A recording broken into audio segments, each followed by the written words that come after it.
Okay, you ready for this one? This one is going to be epic. And it's called 21 Ways to Release Hidden Emotions. So some of your emotions might not be that hidden, but there are a lot of depths to you. And I can assure you that there are things inside of you that are unconscious, that are hidden, that you didn't know were even there, that you need to kind of uncover and bring up to the surface and express and then release it off, so it doesn't need to come back to you, it doesn't need to cling on to you in any way, and you can just carry on with your life in a much calmer, lighter, joyful way. So here are 21 of the different techniques that I have used over the years of my life that I have found very successful. And I use different ones at different times, depending on whether it was cold, hot, who was around me, whether I was alone, and what was generally going on in my surrounding life at the time. So I'm going to do this film pretty without very much description of each one. And then if you would like me to make separate films on certain ones here, or even all of them, I could explain to you in more detail how those hidden emotions were able to come up, and maybe kind of show you the technique a bit more on how it works, and how to go about it in more detail. So let me know, and I can sort that out for you, because I think this is one of the key, most important things about kind of, I don't like to use the word healing too much, but I know I've used it a lot in the past, but just kind of to have a feeling of well-being, bien-être in French. So here we go. Number 1, write in a private diary. I know that there were certain things in certain times in my life when not everything was appropriate to share, and that I think writing in a private diary that no one else is going to read or touch is really, quite,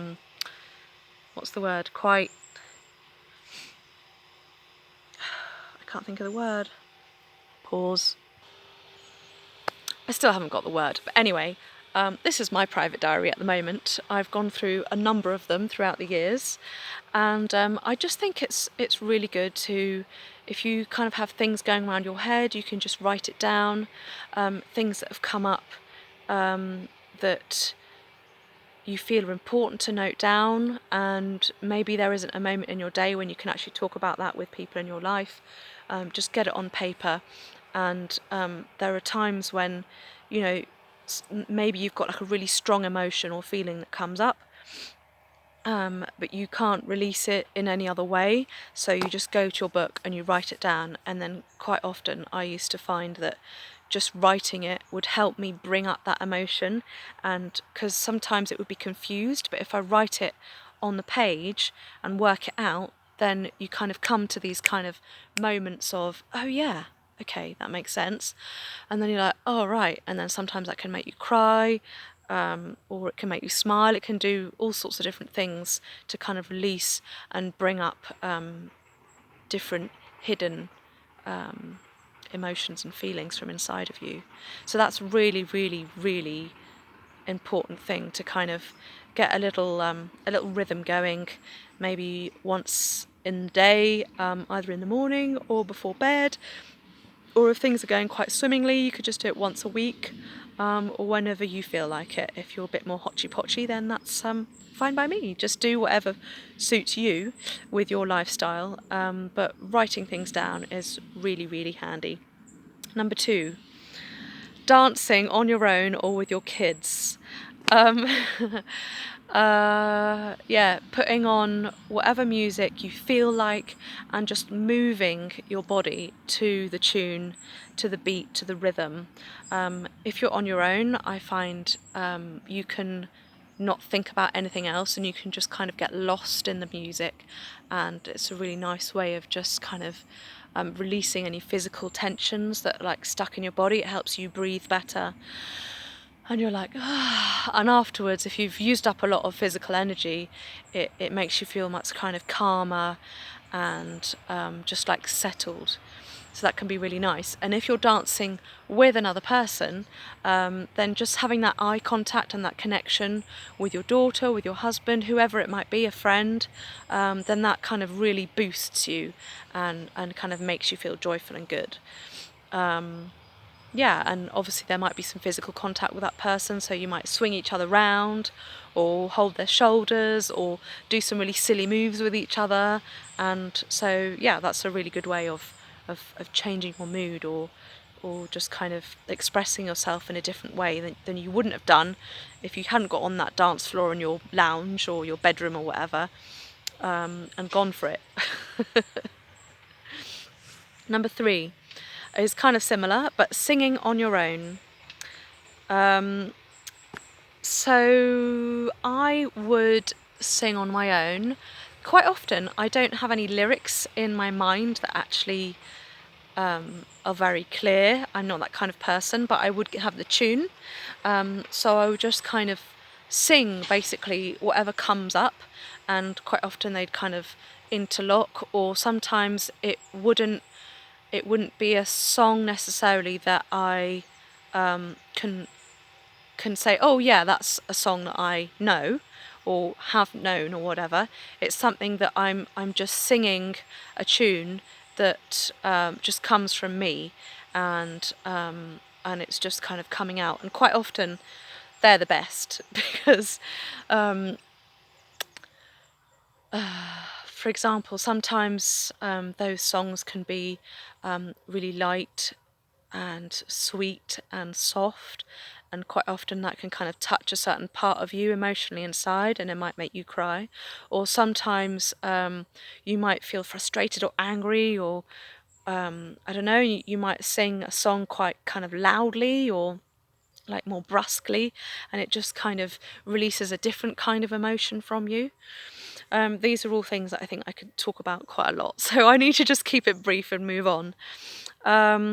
But another point I want to say on singing is that songs can often come up from your past, and I call them trigger tunes.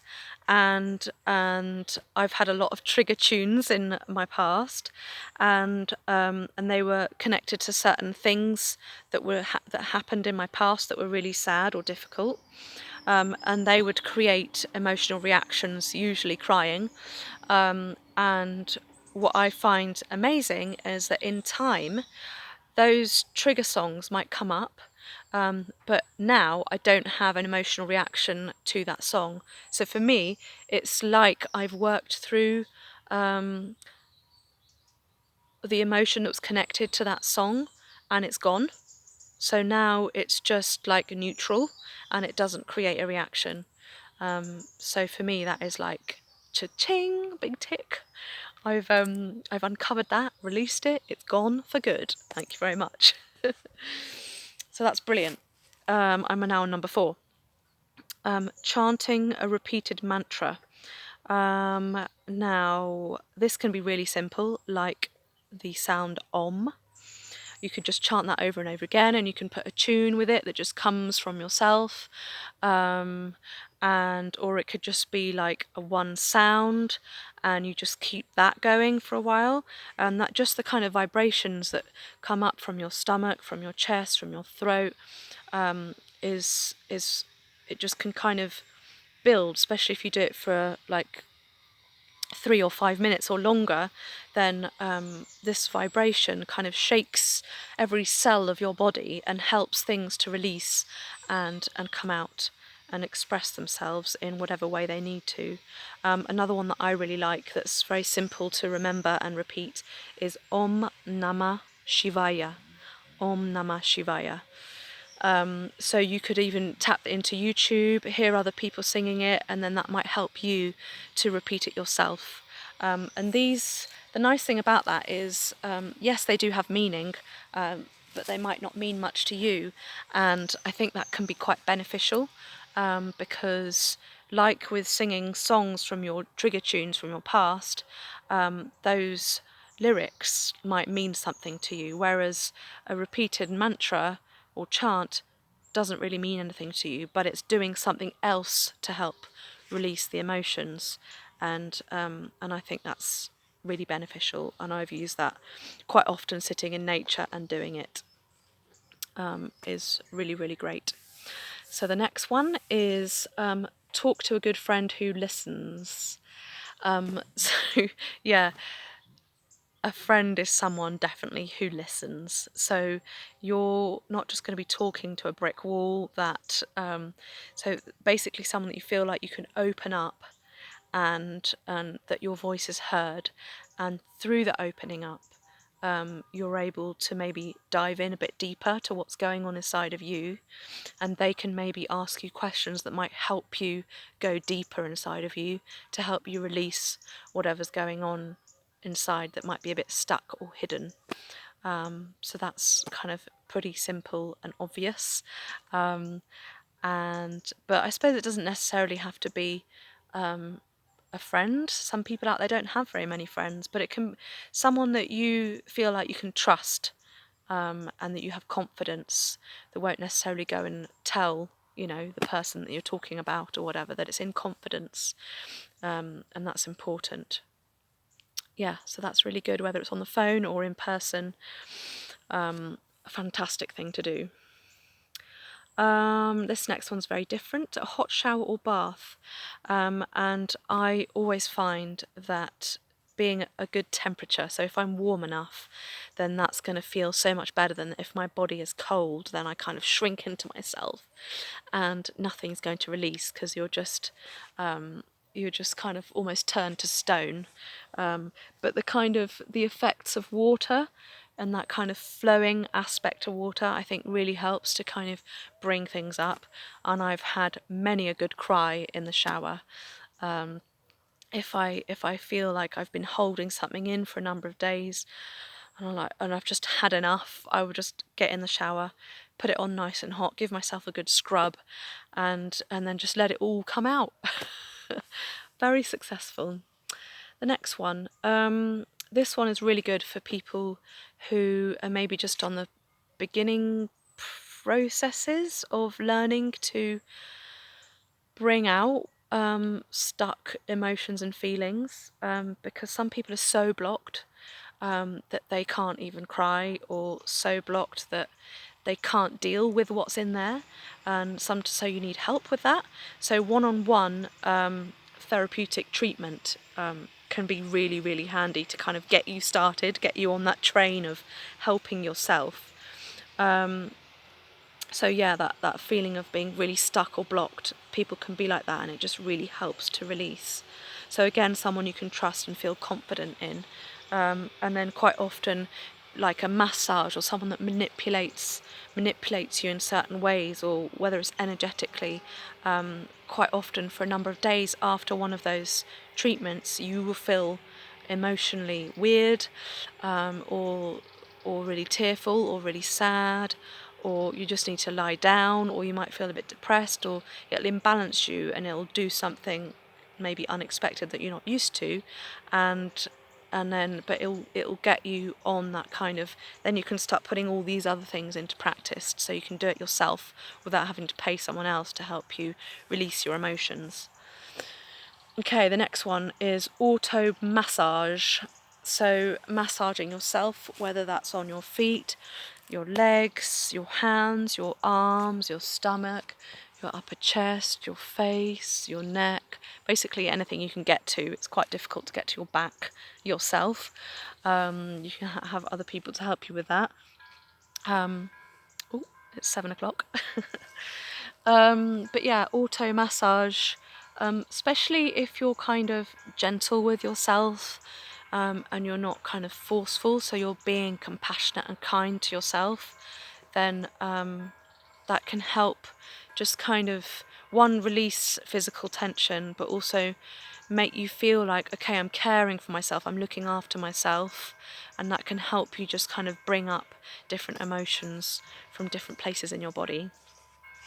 The next one, non-violent communication, NVC, or in France it's called CNV. communication non-violence, and you can use auto-empathy. And for a while I actually did this every single day, and I would ask myself, what am I feeling? That's number one. What do I need? Number two. And what am I going to ask myself? And it's not auto-empathy if you're going to ask someone else. But you can also, once you've worked out your feeling and your need, sometimes it helps you to then have a discussion with someone else.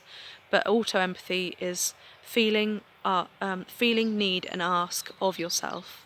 And that can be something really simple. Again, it needs another whole film. Moving on. The next one is breathing techniques.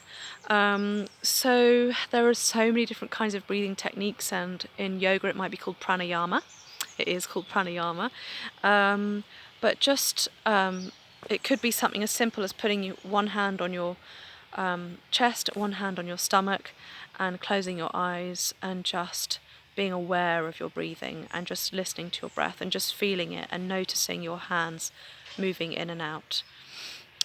Whether it's more up here or more down here. That's all very interesting and another film to be spoken about.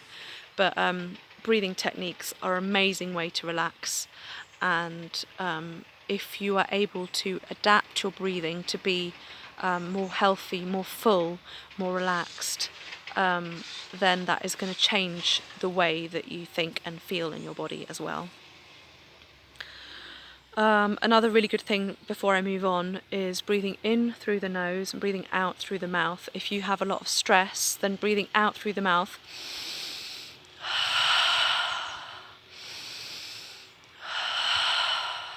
is very, very good for you all round.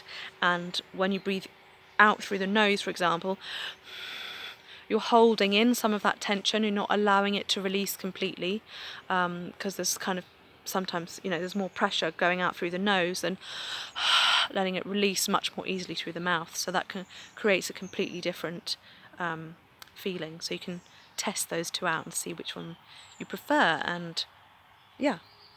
So the next thing is do at home or in a group with other people, or learn if you've never done it, yoga, tai chi, qigong, any of these things, any of these practices that are kind of slow, mindful, about being present, about being connected with your body, going inside, going internal, is going to help you to kind of wiggle out some of these tensions and feelings and emotions that are stuck inside of you. The next one, go for a run. If you are physically healthy and fit, then this is great. Quite often I would do this. I would just be like feeling like, oh, and I'd just go for a run, or I'd feel frustrated or I'd feel angry or whatever, and I'd just run it all out, and then at some point down the run I'd be like, I'd stop, or I'd cry, or I'd carry on running and I'd cry anyway, or that's just a really good way of releasing things, and that kind of movement in your body I think really helps. Meditation. I've put this, having a cup of tea with your emotions and your feelings and your thoughts, and just kind of having a cup of tea like you're sitting with a friend. So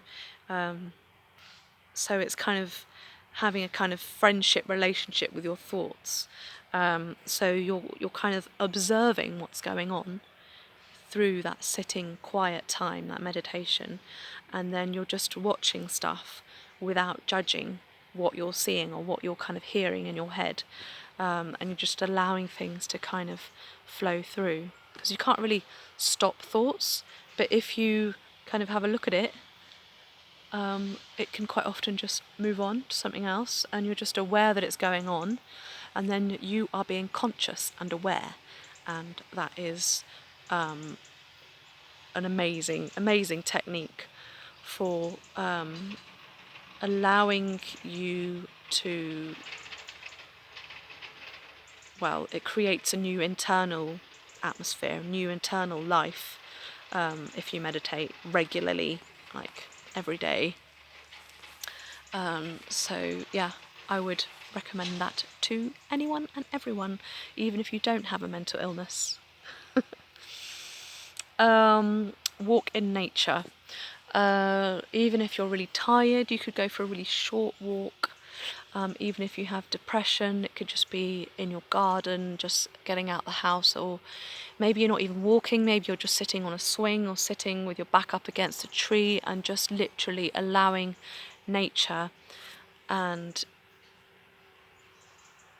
it's kind of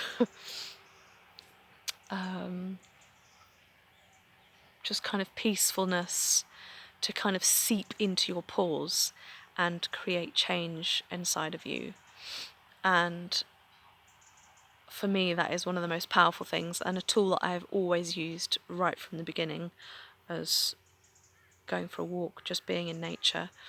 And even if I don't have the energy to walk, just sitting there, or driving somewhere and then having the windows open and sitting there and just like listening to the birds or feeling the sun on your skin, etc., etc. Oh yeah, I've put sitting on a swing because I like the fact that, especially this swing, it doesn't have two. It does at the beginning, but then it turns into one, and so you can end up doing all sorts of crazy movements on the swing that we have under our tree. And because it's kind of quite random and gives you this kind of feeling and motion that you don't normally feel in a day-to-day basis through walking or sitting or driving in a car or something, it can really just kind of, I don't know, create change inside of you and just help you breathe as well. It kind of gives you a different breathing, and I found that at times that can be really helpful to just kind of get things moving and releasing. This is a really long film. Sorry guys. The next one, sitting outside in the dark with the moon and the stars above you. I found this really handy. I find the dark is really calm and comforting and nourishing in its own way any time in the year. And just noticing that spaciousness between you and the stars, or you and the moon, or you and the clouds if you can't see them. But you can kind of tell where the light is, or if the moon hasn't come up yet, you might have an awareness of where it's going to come up, and just that kind of feeling that you're like this little speck on this planet, and there's a lot of bigger stuff going on in this cosmos, and you're just this tiny little thing, and your little problems, I don't know, might just start, or big problems might start to kind of dissipate and break up and change if you just kind of sit there and take in that beautiful glimmering jewels in the sky. I did it last night and I saw 2 shooting stars and I was a happy bunny. I don't see those very often. Drawing or painting or collage. So being artistically creative, and even if you don't feel like you're artistic, I remember even in the mental health hospital where I did a collage with magazines. I didn't have to do any drawing or make things look like anything.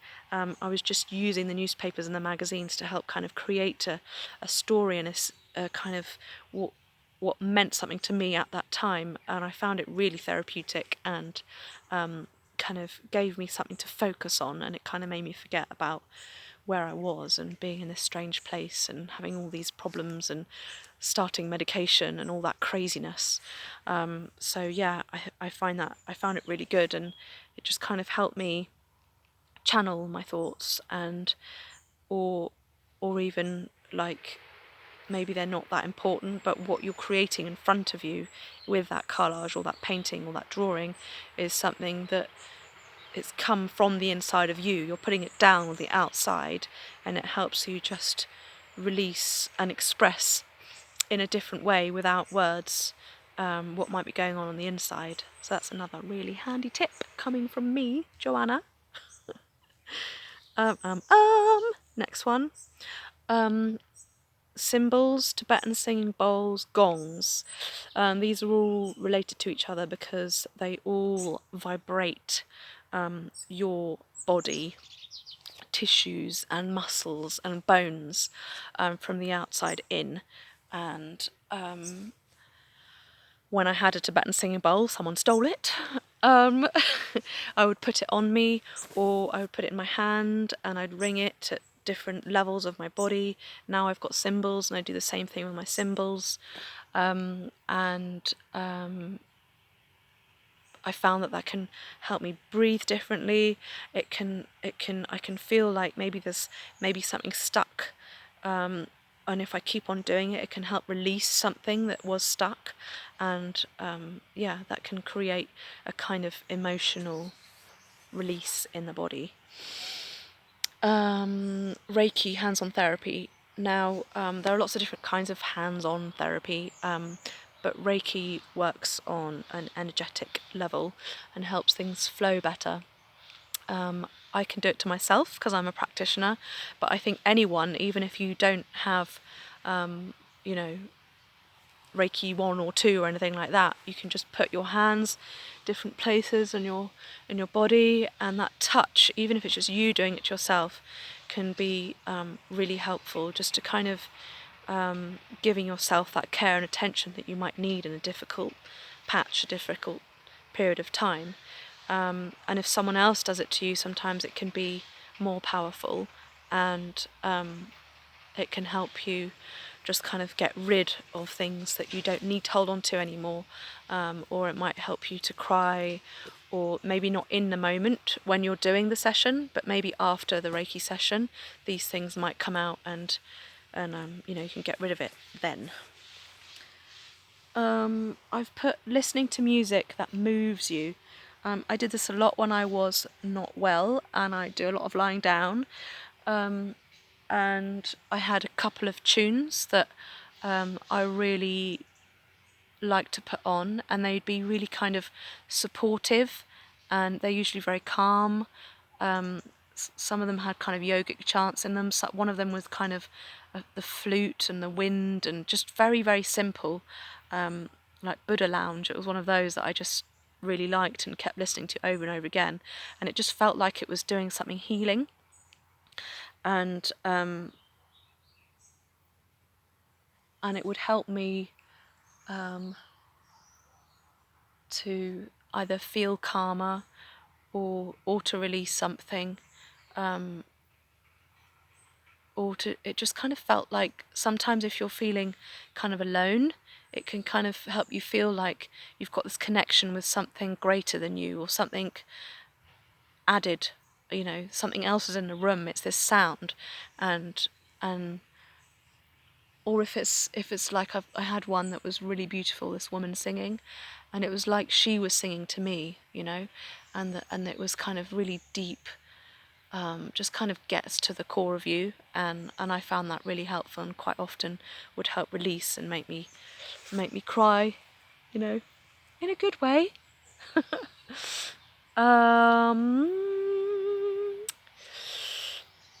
Oh yeah, the last one, number 21. I put make a pot. I did lots of pot making, and having that contact with the earth, and what do you call it? The clay, of course, clay. I didn't really know how to make pots. I just kind of made it up as I went along. I did a bit of YouTube searching and Googled, how to make a hand pot and things. And I just was kind of doing them in my hands like this. I've got a film on how I did it. There's one film about me making my pots. And I just love the way that I was basically putting my heart and soul into it. And, you're not necessarily thinking very much, but you're really in the present moment when you're feeling that clay, and that feels so kind of soft and a bit damp and just kind of, I don't know, gooey and lovely, and you create something that it might be a flop, but it might also make something that's actually quite useful once you fire it, and that from this maybe sadness or pain that's inside of you, you can create this thing that you can use, or might even look beautiful. So those are my 21 ways to release hidden emotions and feelings from inside of your body, and to raise them up and bring them to the surface and release them out into the cosmos. and then hopefully never to be picked up again and regurgitated, because it's not necessary. You don't need those things inside of you. You will feel a lot better without them. Trust me. I'm feeling a bit silly, can you tell? Now, the sun has gone down a while ago, and it's time for me to go inside and sit next to my husband and have a chat with him about his day and see his painting that he's made in the countryside. And I will see you again soon. And don't forget to make comments on any of these specific 21 ways that you'd like me to develop and extrapolate and talk about in more detail to you. Then I am more than happy to do that. Thank you very much, and good night.